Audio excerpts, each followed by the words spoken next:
Oh, alright, hey everyone, this is Ash. Welcome back to the King's Speech.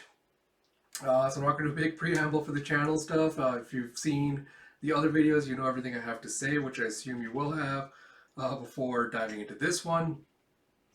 So without further ado, let us dive straight into Kaiju No.8, Chapter 58 by Naoya Matsumoto with translation by David Evelyn and lettering by Brandon Bovia.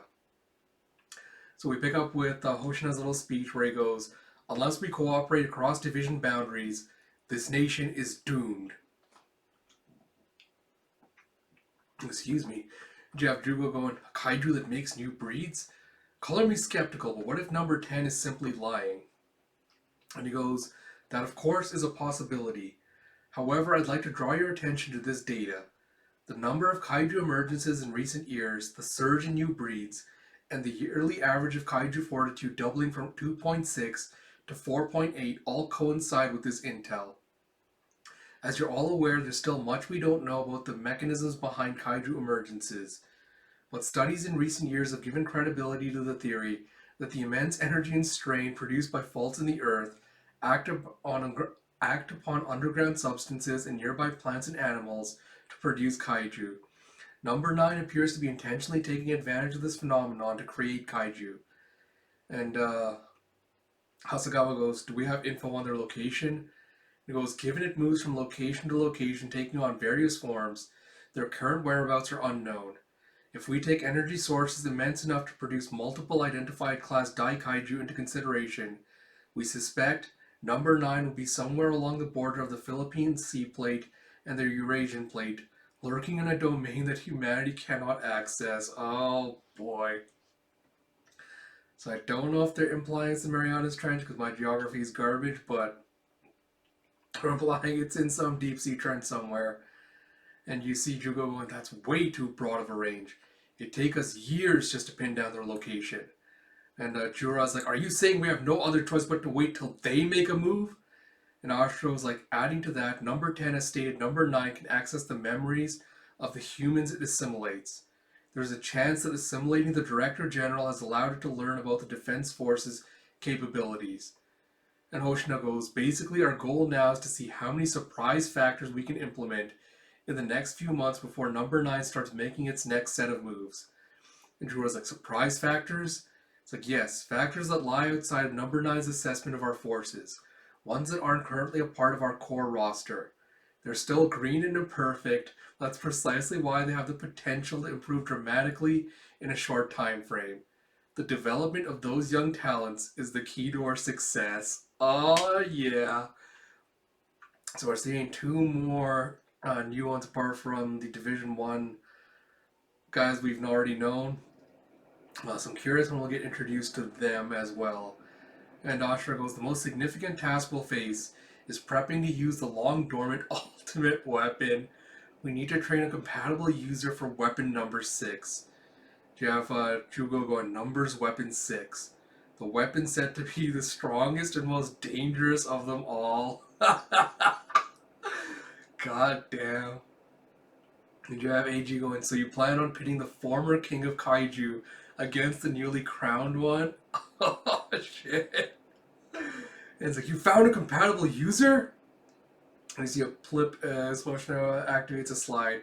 Because at the moment we have a cell sample from a certain rookie that shows signs of properly syncing with number 6. No neutralization university schooling. No neutralization university schooling. Average entrance exam scores. A completely run-of-the-mill officer. His name is Mr. Kushing, and you have Nagano Prefecture, Matsumoto City, and you have a as they're fighting off against a kaiju. You have Iharu, get down! With a swift and a prap and a boom. Someone fires off a round of shots and takes out the kaiju. It comes with a landing with a shoom, and you have Rino Ichikawa, a young talent who's been making rapid strides. Oh, yes! Oh, man, alright. Oh, that was felt like a very short chapter. Alright, so yeah, not really much to say. That was kind of a short chapter to get through, but a lot of, I want to say just by like a lot of plot exposition, some hokey science stuff that reminds me a lot of Pacific Rim, with the idea that like the tectonic plates are causing like disturbances, and that the kaiju are like emerging from the Earth's core in this weird place and things like that. So we'll see. I hope they're not gonna do like try to like really over explain the science, because I feel like that could get into kind of like a fuzzy area of just making up bullshit, which could undermine it a little bit.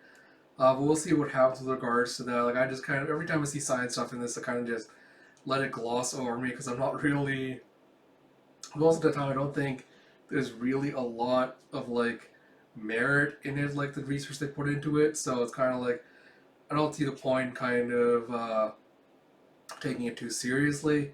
But yeah, I got a lot of Pacific Rim vibes from that.